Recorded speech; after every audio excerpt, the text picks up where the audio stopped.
Hello, in today's video I'm going to show you how I created this Dandy's World animation in Procreate. I'll walk you through the 3 main steps I took and my thought process along the way. If you have any questions, make sure to drop them in the comments below so I can answer in a future video. The first step, sketch.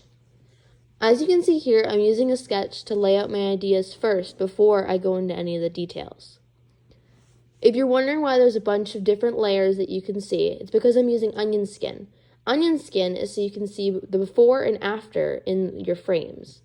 Here I'm drawing Looney. For him, I knew that I wanted him to be swaying back and forth.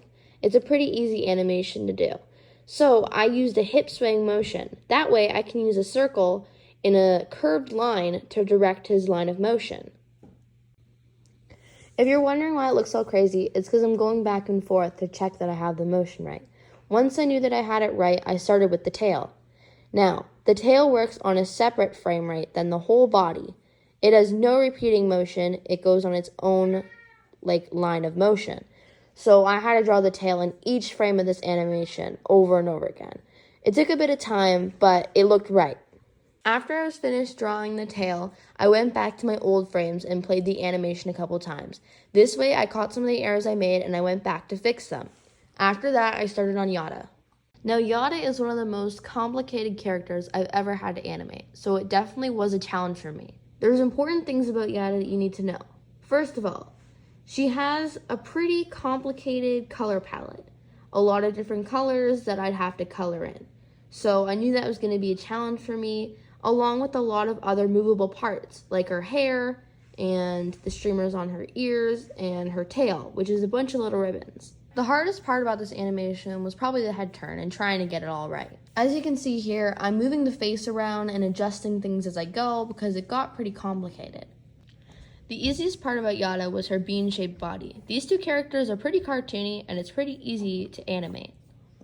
In this next part, you'll see me finish off the ears before moving around the frames one after the other.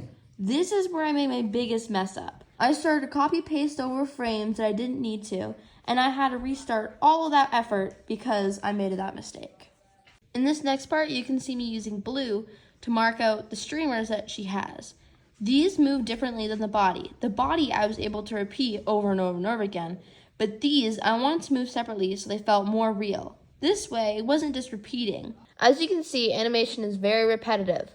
This whole video took me 5 hours. Step 2, line art.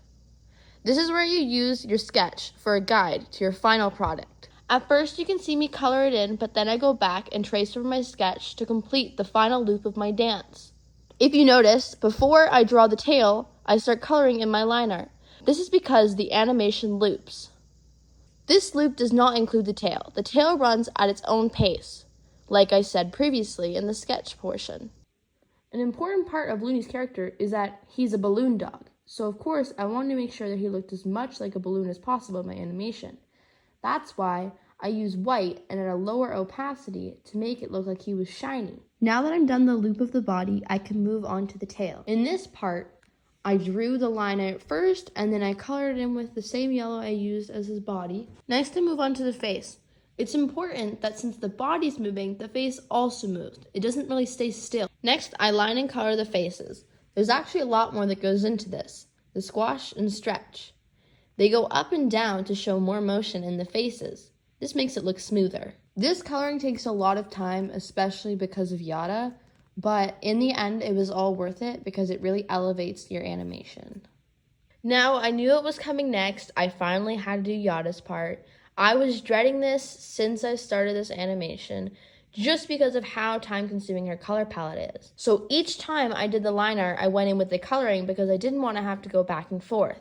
This was a choice I made, even though a lot of people don't do this, and normally I wouldn't either, but it was just important to me that I got it done as fast as possible, because it was really time-consuming to do this character. She has a lot of different elements and a lot of different moving parts, and I even had to go back in to draw the rest of the moving parts because they're separate, just like Looney's tail. The body goes back and forth, but the hair has to go back and forth differently than the body.